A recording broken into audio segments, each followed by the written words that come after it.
Yo, hell yeah. Wyatt begins in like 5, 4, 3, 2, 1. Yo, welcome to Wyatt. And I'm your host, Wyatt O'Brien Evans. Grr, woof, goddammit, woof, woof, woof, woof. Hi, I said hi to all my YouTubers out there. If you like what you hear, and if you like what you see, just click all of your subscribe buttons at the bottoms of all of your screens. And because I know you loves me, I know you do, leave me some likes. And because I always like to know what you are thinking, send me some feedback because I'd appreciate it. This edition of Wyatt celebrates Michelle Elizabeth Brown, an activist and trailblazer within the LGBTQ plus community. And with her numerous awards and achievements and accolades, she truly is a force of nature. So let's get to know Michelle a little bit better, actually a whole lot better right now. So without further ado, Wyatt, I said Wyatt, welcomes a B&B, a bold and bodacious multi-hyphenate. Now, let me tell you something. I have to get that out. It makes me feel good. Let me tell you something. If you were to look up multi-hyphenate in Webster's dictionary, there would be no words. There would just be this lady's smiling face going like this. You know why? Because she is an award-winning activist and author, business consultant, public speaker, lecturer, performance artist, and media goddess. Therefore, Wyatt, I said Wyatt, welcomes Michelle Elizabeth Brown. How are you doing, darling? Talk at me. Hey, I'm doing just great. I'm bringing my whole vibe here to you. I love it, darling. I love it. Oh, wow. You know, listen, in all seriousness here, you are a force of nature. Now, let me read this quote that I found, and it goes like this.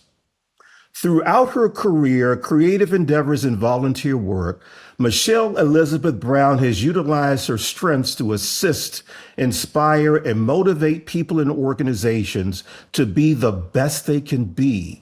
Mixed with her desire to help others, she also finds her dedication to uplifting those often left on the fringes of society, women, people of color, the LGBTQ plus community, end quote.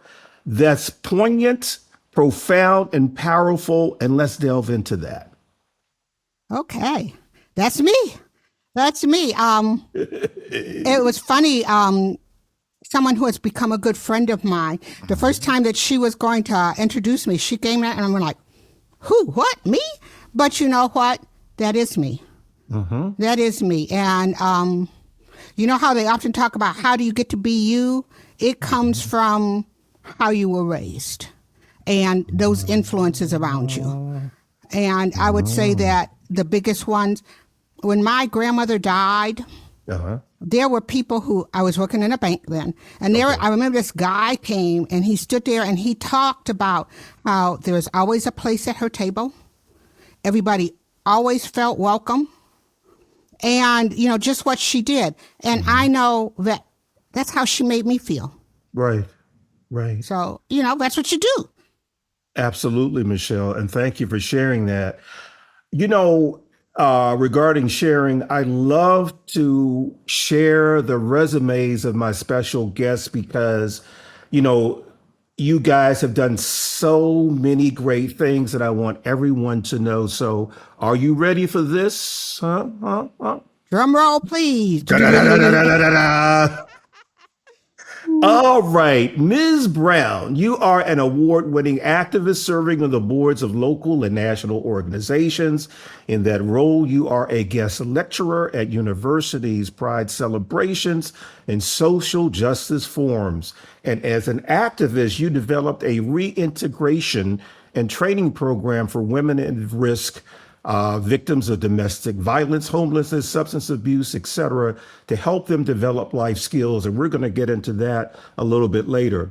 Now, you're also a consultant to business, nonprofits, and individuals, and you've served on the board of directors of the Ruth Ellis Center, National Black Justice Coalition, and Michigan Equality. You've also served on the board of governors of the Human Rights Campaign, and currently you serve on the board of directors of the Bayard Rustin Center for Social Justice.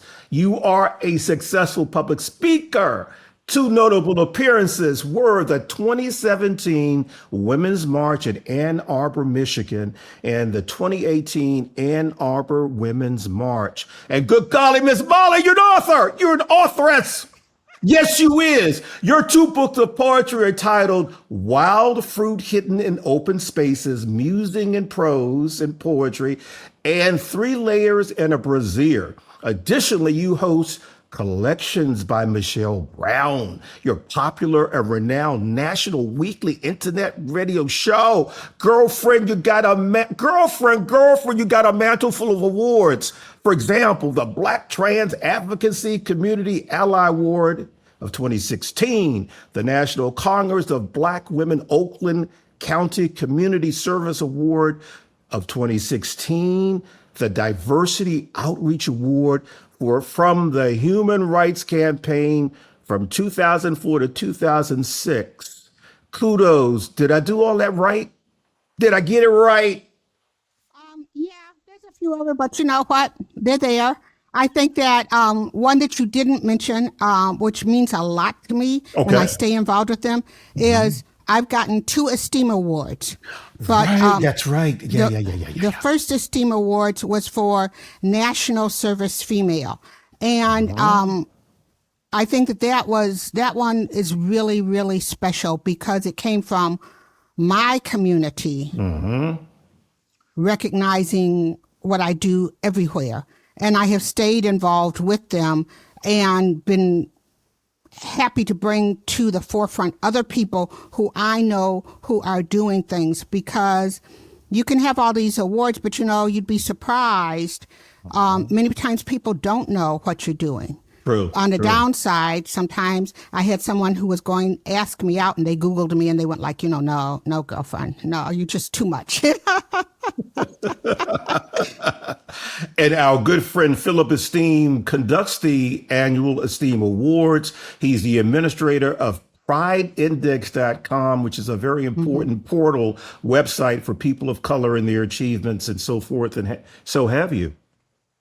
So what we're going to do, we're going to delve into your activism a little bit later, as well as your other achievements. But right now, because we at Wyatt are nosy, we want to know your backstory. So let's sashay through the quarters of time, Ms. Brown, to find out your beginnings. So where were you born and raised? Well, I'm from Detroit. Oh, okay. Motown. I am from Detroit. All right. My mother was from Detroit. And often, how people talk about, they'll say, well, where are you from? I said, Detroit. Well, where was your mother from? Detroit. She was the last child of, her parents had migrated up here. And my grandmother said, she thought she was done. And there's my mom. So I am from Detroit. My father was from Kentucky, but he lived in Canada. But Detroit Really? is home. I mean, I travel around, but I've watched many things that have happened in it, and a lot of who and what I do was formed from Detroit.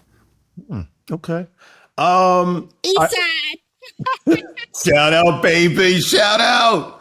But now, this is the question I like to ask my special guests, because sometimes it can give us a window into who you are today. So here it is. What was Michelle like as a little girl, a wee little girl? Give us like 3 characteristics, qualities that you say best describe you. I was the spare child. My sister was the first. They wanted the girl. My brother was the last. They wanted the boy. I was, my sister frequently told me that, we wanted a brother. And, so I was the spare child. And in doing that, being that, that not feeling special, I found my own way. I found my own way. Books were my friends. I have a wide variety of interests, and that all come from everywhere we lived. There were kids my sister's age, there were kids my brother's age, and it was just me. So my friends were my books, sometimes my dolls, and I'm just like curious, and I think that comes from. I have family who were on my father's side many of them were educators, and I had an actor on the side. Wow. And I like to write. But I always knew that it was on me. For some reason, I got the hand-me-down clothes. I got forgotten. I have people who will tell you, they know, oh, yeah, you were that other kid. They know my sister and my brother. So I was the spare kid, but that spare kid made me fiercely independent. And just a sponge for knowledge. I like that. I like the sponge for knowledge. Wow, that's really good. Okay. We're both, I believe, people of a certain age, right? So what was your coming out process like? Well, I'll tell you, I often tell the story. When I was a kid, I found where my father hid his X-rated material. And there was a Playboy magazine with June, and June was busting out all over. And I went like, oh, hello, and, but it wasn't something that you talked about, you didn't do it. At my grandmother's table, everyone was welcome. We had an aunt who had been in prison, and she came out and brought her new girlfriend, who was appropriately named Butch. And that was kind of scary. Yeah.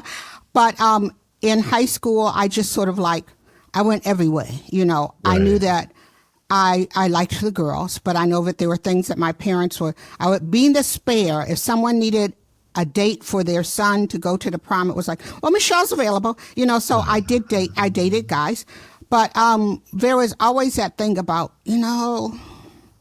there is a connection with women that I didn't have with men. Exactly. And with men, I often tell people, to me, it was just sort of transactional, okay? I left home at 16, okay? Whoa, really? Okay. And I left home at 16, so often, times were tight. If I wanted to eat, it was like, hey, yes, you can take me to dinner, But I didn't really want to establish a relationship.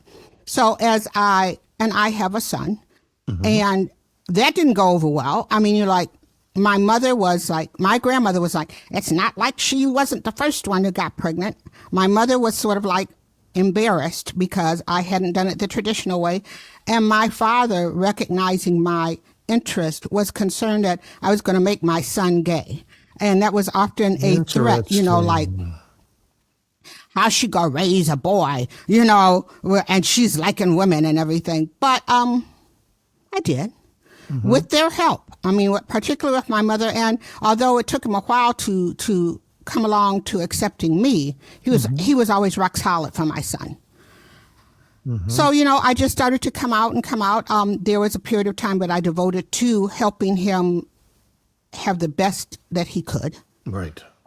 Because there were people who looked at me and looked at him and immediately said, ain't either one of you going to end up you're going to end up with a house full of babies, and he's going to end up in prison. And I'm going no.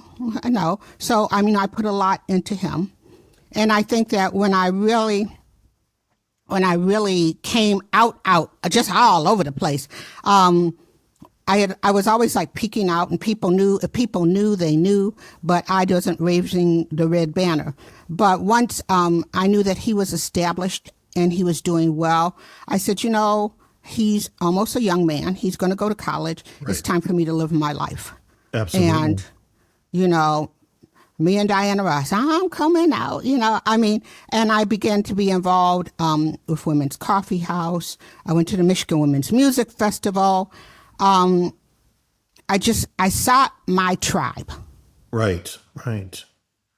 I sought my tribe, and I found them, and they loved me. I had a chosen family, and my mother, like I said, my mother came around to that, In fact, my mother would come to the coffee house. I often tell people, like, my mother really came around to it till one day she pulled me aside. She said, I have to ask you something. I said, yes. And she said, well, the fanny pack, should I wear it on the right side or the left side or in the middle? I don't want to send mixed signals, you know? Right. And I'm going, Mom, you know, that ain't how we do it, you know? But my mother came around. She was fine with it. When she passed, my chosen family were her chosen family. Oh, wow. Mm-hmm. That, you know what? I am so glad I asked that question. Thank you so much, Michelle, for sharing that. And you gave us such a wealth of detail. I really appreciate it. Okay, let's fast forward and let's talk about your activism. Okay, I found another quote. According to curvemag.com, and I quote, Michelle has always looked for an audience in the most unlikely places, often finding herself the only African-American lesbian in a room full of Republicans while giving a lecture on the value of equal rights. Michelle brings people together and pushes them into action. Her power, she says, lies in her ability to find common ground, end quote. Expand on that for us, please. Well, in my life, I've seen some things. Right. I've seen a thing. I've seen a thing or two. But I started like working in the nonprofit sector. And one of the things that you see is the difference, you know, the difference in it. And then as I started to become more politically active and doing it, I have a friend, and, you know, she's still my friend. She invited me to come to a HRC thing. And I mean, and she was working me. And I'm going like, I don't know, you know, it's all these white people and me, you know. Right. But she just kept pushing and pushing and pushing. And I went to a federal club brunch. And there was a woman there whose name is escaping me, but she was African American. And at this brunch, you could count us on maybe one hand. Right. And she was talking about how her son had been murdered. And I want to say it was in Virginia. And at that point in time, the people who had come to her aid were members of the Human Rights Campaign. Because many members in her own community said, well, you know, if he hadn't been running around being gay, you know. Yeah. And afterwards, she walked up to me and she said, where are we? And I'm here, you know, and everything.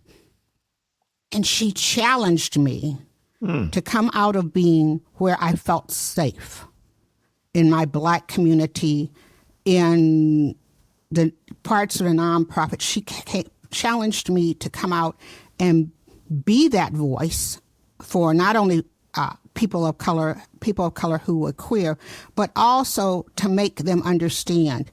And to sort of roll things around. After I did that, I said, okay, Rebecca, you got me. Next thing I know, I was on the steering committee, only one.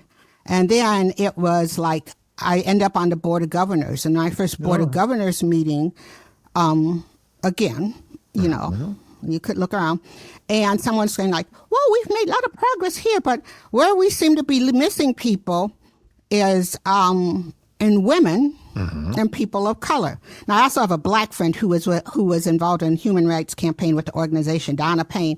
And Donna was always like, Michelle, you know what you're getting into? I said, I'm cool, you know, I'm tough, you know. And Donna was upstairs.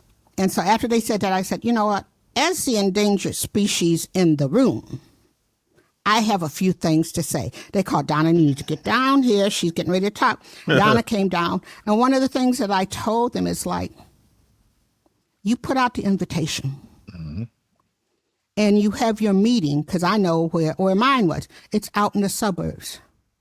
Right. Now, you say we all queer, but I'm not safe going out there at night. That meeting better be done at night before dark, because I'm going home. So often you found yourself being in these spaces. And when you're talking about equality, when they do it, I know that I went to one thing and this guy, he was a log cabin Republican. He said, the Republicans, we're the party of Lincoln. And, we freed the slaves. And, and I took a deep breath, Okay. I took several deep breaths. But then someone said, please forgive him. Can we talk about it? And so then to talk about what happens, that coming out as a white gay person is different than coming out as a black gay person. Mm-hmm. The lives of transgender people, often it's different for white transgender people and black transgender people, because often, where transgender people come out in their lives, many white people have had jobs. Absolutely. And on their job, they have benefits. And many black people come out, and let's face it, sex work is the work, not only because they're trans. I can walk in with a white sister, and she's going to get that job just because. Mm-hmm. And it's the same thing. And you add that up to being trans, too. You work where you work. Hey, when I had a job, I had a kid to raise. I took whatever kind of work that I could find. You're right. And so that's where you find yourself in that. And I think that how they say, like, if there's not a place for you to table, pull up a chair. I tell people, pull up a chair, bring in a blanket. Let's bring in some card table chairs, because we're supposed to be there. And it's scary. Mm-hmm. I went once and spoke in a place in Michigan that had been one of the last holdovers for the Klan. And somebody pulled over with a truck directly across from me with a Confederate flag. I also made sure I was out of there before dark, But we have to do that. Sometimes you have to be bold.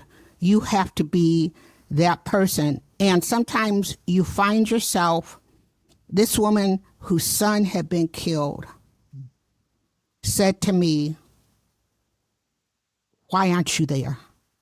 Why aren't you using your voice to help our community, not only black, but black and queer? And now I'm telling you, I work as much with, you heard, I had an award from the Black Trans Advocacy Coalition. Queer kids in general. The Ruth Ellis Center helps queer kids, many of whom will tell you, some of them didn't even know that they were gay till, that there were other people. They couch surfed. They say, I'm not homeless, I sleep on couch. So this is my mission. Like I said, my grandmother, there was always a place to sit. My mother showed up for me and helped with kids, helped with whatever I was doing. And later in life, I found out that on my father's side, who we didn't know that well, that my paternal grandfather had been one of the first people to start an NAACP in their town. Wow. So that role of activism, it's in my DNA. I just needed to do it. And in part, being that spare kid and finding Michelle, said, this is who Michelle is, and that's what she does. Wow.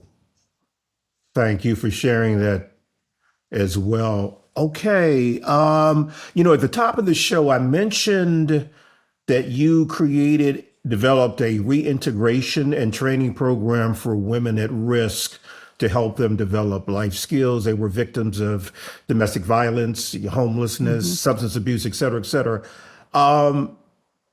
Let's talk about that. That's something. Well, I'll tell you. Okay.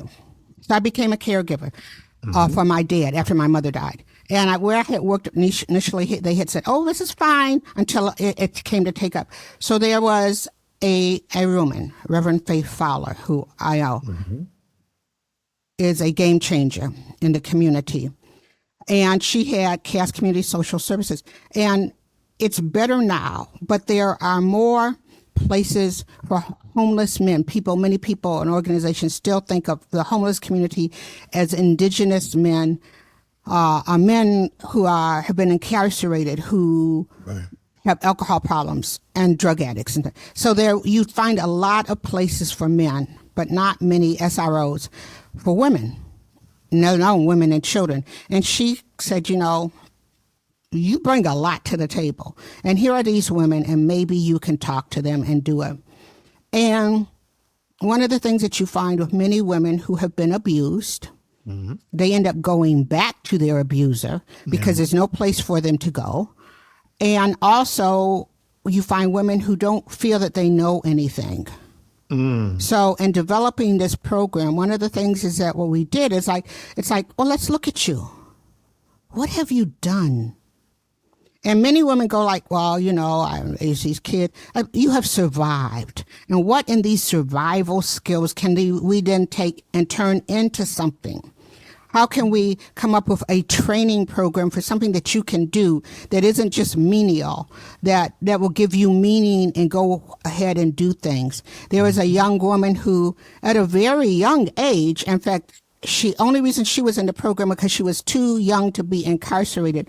Her family's business had been drugs. And I said, you know about marketing. You know about sales. How do we turn this around? And we looked at books. We looked at examples. We looked at ways that they, in and of themselves, could change their lives. And we developed this program to help them get some kind of training, to connect them with people. At that point in time, many of them, there was this one shelter, and it was faith-based, and many faith-based things do a good job. But with this one, there's a woman who was queer, and she was like, I have to pretend I like men in order to be and have a roof over my head. So we looked at, how do we do this? How do we change this? Change the paradigm, change the discussion to where they see themselves and what they can and cannot do, and realistically, so they don't end up going back into that same situation. And we came up with programs. We came up with an empowerment program. We came up with programs, training programs. We came up with people who would actually give them real jobs, not just, and see them not for who they have been in the past, the stumbles that have made, but the potential that they have been. And often in being able to tell them about me. Because at first it was like, oh, Miss Brown. I said, I got a kid. I left home at 60. You did what? And so to be open and honest and talk to them and bring other women in who have done that, it changes lives. Powerful. Oh, wow. See, you're just a bad mama jamma. Okay, Madam Media Goddess. You have a national weekly internet radio show titled Collections by Michelle Brown. When I was promoting Nothing Can Tear Us Apart, Shattered, my latest novel, you were so gracious and you had me on as a guest, and I really appreciate that. So tell us why you created Collections by Michelle Brown, when you did it, what's the mission? Okay. Well, I will tell you that recently in 2015, I changed it to Conversations, a collection by Michelle Brown. Sorry in part because of all the things that are going on, it's important that we have conversations like you and I are having. Absolutely. But prior to 2017, I was with a group out of Chicago, and we had a blog talk call-in show, Can We Talk for Real, which also has won awards. And hey, it also won awards. But what happened, I think I was with them for about 5 years. I had started out as a guest, but then they said, you bring a different perspective. But one person got married, and her wife didn't like it. The other one went home out of state to be a caregiver. So there we were. And but I felt the importance of having these conversations, of bringing people from all walks of life, of people telling their stories. I've had everything from you to a young guy who was a graffiti artist and ended up getting a scholarship, and then became a black rodeo rider, and then was doing. Yeah, no, really, and then went on and was doing murals in Seattle. So it's like, we are such an amazing, dynamic community. And many people think of Black queer people, what they see on TV. Right. Well, they don't get what we do, and what we bring, that we are part of the fabric of America. And, America wouldn't, if it wasn't for us. So, and we don't let our light shine. So that's what I did. So in 2017, I'm going like, what am I going to do? And someone said, you know what? you need to keep doing it. And I said, well, I can do it. And the name came about because this woman who was helping me put it in, she said, when I listen to you talk and the people who you talk to, she said, all I can think of is like a Tiffany collection. And these people are gems. And she said, and that's why on my website, the color is like that Tiffany blue. And she said, and you have a collection and you're always collecting and adding these gems to it. So that's how it began. And of course, you started out, because I know a person or two. And I knew that the first person I wanted to talk to was Earl Folks, who was the president, the founder of Center for Black Equity. Right. And Earl said, I'm here for you. And I knew that he helped me set the tone. But like I said, then I've gone all over. I've talked to all kinds of people. 90% of them are LGBTQ plus, and the rest are allies. Right. And it's been amazing to me, and then connecting people, oh, you're an author, you should do this, Esteem Awards, you need to know some people, here's so-and-so, who you need to do it. So it has allowed me to make connections, learn more about my community, things that, I didn't even know. And it's interesting, I did, and it, as my son will say, you'll talk to anybody. And it's something about that it's able to, I don't ask, strict questions. I still say, I want to know about you. I want to know about what you're doing. And I want to know, what brought you, much like what you do. And it's amazing how people go like, well, I never thought about that, and they go do that. I had a couple where I interviewed the wife. Okay. And then later on, I introduced the other wife, and she said, I learned things about her I didn't even know. See? So it's that part to allow people to explain about them, not go directly into, well, I'm the program coordinator for X, Y, and Z, and we'll get to that. But how did you get to that? Exactly. It's a conversation. I love what you do because it is a conversation. It's a give and take, flowing conversation. I really appreciate that. So give us again the title of your radio show, where it airs, when it airs. Okay. It is called Conversations, collection by Michelle Brown. I come out every week. I try to do it. I've got one today that I'm going to post, so that's there on Monday. The best place, most people I find listen to it on SoundCloud. Okay. But I know that it's on Apple. It used to be on Blog Talk Radio, but they've stopped doing it. And there's another one which is escaping me. But best place, I found most people said that they have found that listening to it is best on SoundCloud. And on SoundCloud, you can see, I would say that by now I have interviewed at least 200 people. Wow. Yeah. Wow. And so you can find it. And I tell them, if someone's afraid, I say, here, let me send you this person. They're doing something that's similar to what you do. Or they're talking about something that's important, like what you do, and you can relate to them. That's smart. And of course I have the Facebook page, which I always post the links to it. So if you hit the Conversations, a collection by Michelle Brown, or my page, Michelle Elizabeth Brown, you'll see a link that will take you to where you can listen. Got it. And, good golly, Ms. Molly, you are an authoress. Yes. Yes, you are.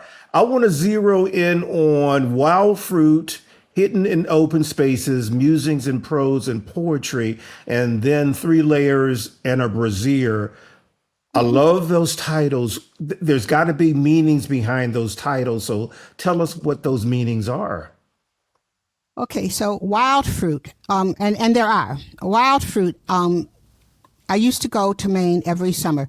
There were some activists, a longtime activists, James and Grace Lee Boggs, and they wrote, with Freddie and Lyman Payne, and they had a series of books called Conversations in Maine. So I met them working through another program, Detroit Summer, and every summer they would invite people to Maine, and they have these conversations. I think Grace always said, "What time is it on the clock of the world?" And we would talk about politics and everything. Well, one of the things that you would do, because it's on an island, I mean, it's an island with no cars or anything, Sutton. You had to get there by ferry. But every day we would go for walks. And sometimes you go for a walk and you would find apples, or you would find berries or cranberries. Sometimes you would collect mussels and you'd bring them back, and that would be incorporated into the meal. So, and often I have two things. Okay, I'll have a starting poem and anyway. So the first one part of Wild Fruit Hidden in Open Spaces talks about that, how nature gives you things, it's right there, and we take nature for granted, and all this stuff is right here for us. The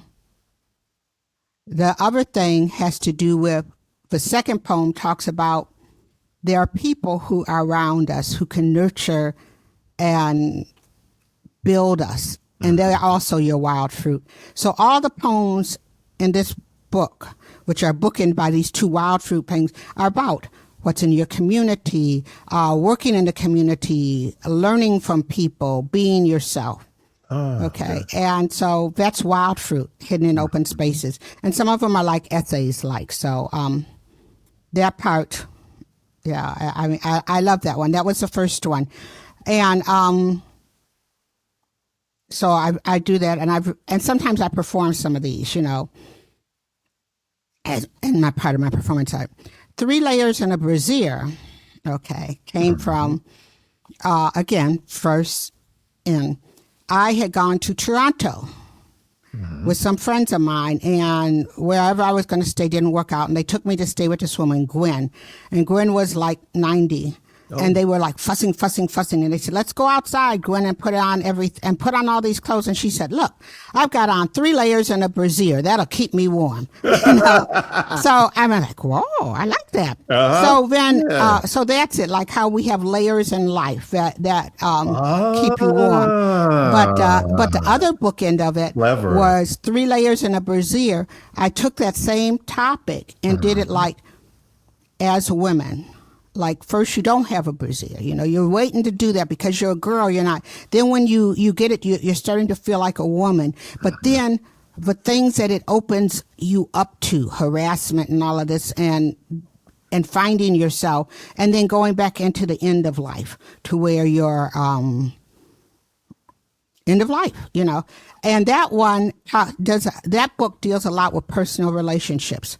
I have a whole section on love, I could love in many phases, where it goes from like that flirtation down to phone sex, so that book, it talks about flirting. It talks about, how old relationships and how you don't want to get back to it. So 3 layers in a brassiere.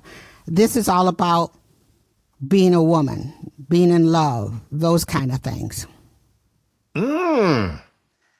Wow, I like that. I like it. Okay. And I'm working on one now, but I haven't found the thing that's going to be the bookends of it, which will also end up being the name. But it's just, and a lot of it came from time during this pandemic, so I have to think about it, Will this be a book of poetry as well, or? This is a book of poetry. Okay, great. Okay.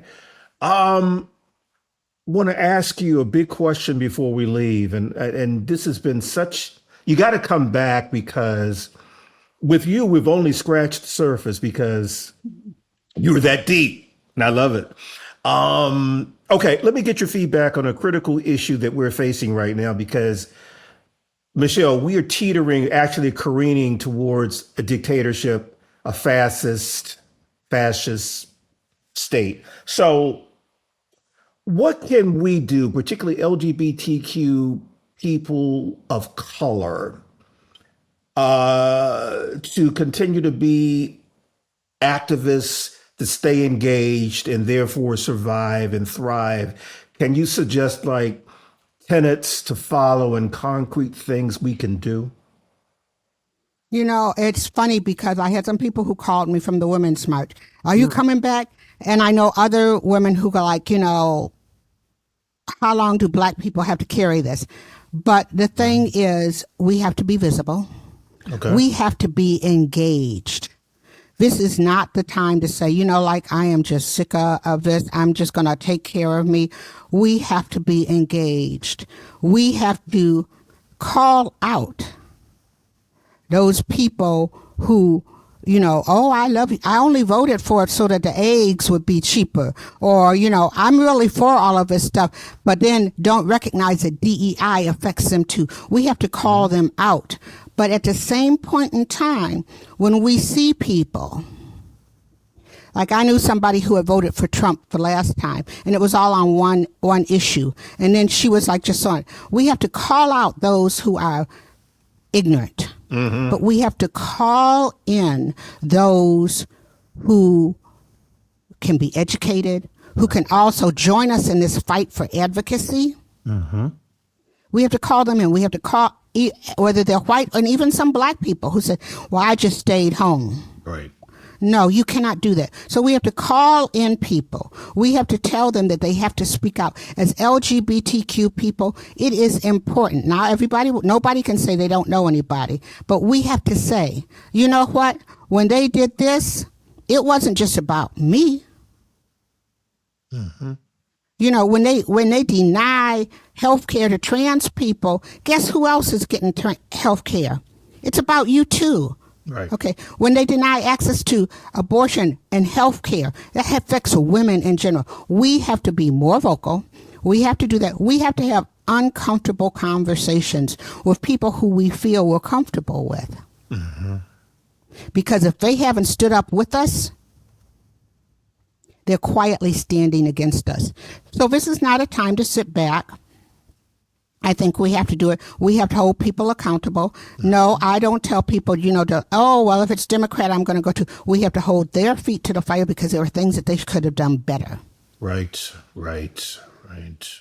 So, not much. Oh, that's a lot. Thank you for that. That's a hell of a lot. Okay. What events, projects, Michelle, do you have planned for the rest of the year? Okay. Of course, I'll be at many prides. In June, I will be in Princeton. There's a Princeton Pride. I went. I didn't go last year. I went before. This is like about the 1 year they didn't do it because of the pandemic. Princeton is a great place, but you don't see many people of color. But it's important that I am there because when I was there, here's a small cadre of people of color who are like, oh, thank you for being here. What can we do? So it's important. I will be in Princeton in June. I'm going to be someplace in May, but it's May, there's a Stand for Trans event that I will be at. Okay. June is Princeton. In July, I'll be in Chicago for the Esteem Awards. Yes. August, I'll be in Atlanta for Artists in the Afternoon. Okay. And have call. I'm there. Often I get called at the last minute. Can you come and speak? Depending on where it is, there's a new group that's starting up in Michigan in an area where I don't really think of a lot of people of color, but I know that they're there. And they have reached out to me, and I'm going to be going there to help them organize and show up. You got to show up, you got to show out. So that's what I have through August. Wow. You got a lot, girlfriend. You got a lot. Okay. Where can we purchase your books? Well, of course, you can go to the ever popular Amazon, but you can also get them from me directly at my website, which is www.mychangeIam.com. Okay. You can find links to that on my Facebook page. That way you cut out the middleman. I'll sign them. I'll sign them. I'll send them there. But you can always go to Amazon. There's Author House. Authorhouse.com sells them. Whenever I am at somewhere, I have books with me. So if I'm going to be at some place, I'll be there with them. Ms. Brown, Again, give us your website, please, and give us all of your social media. Okay. So it is, my website is www.mychangeIam.com. Our Facebook page is Conversations, a collection by Michelle Brown or Michelle Elizabeth Brown. I have a personal page and another page that is just like where I'm going to be. You can reach me by Gmail, collectionsbymichellebrown@gmail.com. I'm on Instagram, collectionsbymb. I'm on Blue Sky. I believe it's Collections by MB. And I used to be on that other one, but no more. Okay, so no, we don't do him. No, we don't. We don't do him anymore. No. Well, Michelle Elizabeth Brown, thank you so much for stopping by, Wyatt. It's been enlightening and electrifying and exciting, and I want you back. You got me. You just say when, and I'm there. It sounds good to me. That's the beauty of the internet, right? Thank you so much. I appreciate you. Thank you, Wyatt. I appreciate you. You make yourself accessible. You also talk to other authors, and we can be our authentic selves and write our books. When we tell people about our books and we do it, we don't have to be pigeonholed. And there's a whole lot of people who I hope connect with you, connect with me, so we can continue to tell our stories. Absolutely. Well said. Thank you, darling. Okay. You have a good one. Yeah. So y'all, there you have it. You can find the official Wyatt podcast page at WyattEvans.com, the go-to destination for LGBTQ plus news, features, commentary, and entertainment. WyattEvans.com is visited by more than 100 countries on the regular. All I can say to that is, hey, baby. And at WyattEvans.com, you'll find my smoking hot, HAWT hot, Nothing Can Tear Us Apart series of novels. And as you just saw on the top, the newest installment is called Shattered. I said Shattered.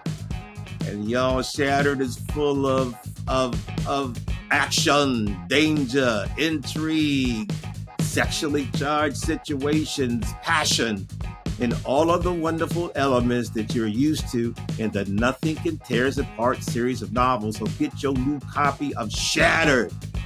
Now you can follow me, your host, Wyatt O'Brien Evans, all across social media, and poof, is right there for you to peruse, like TikTok and Twitter and Facebook and Instagram.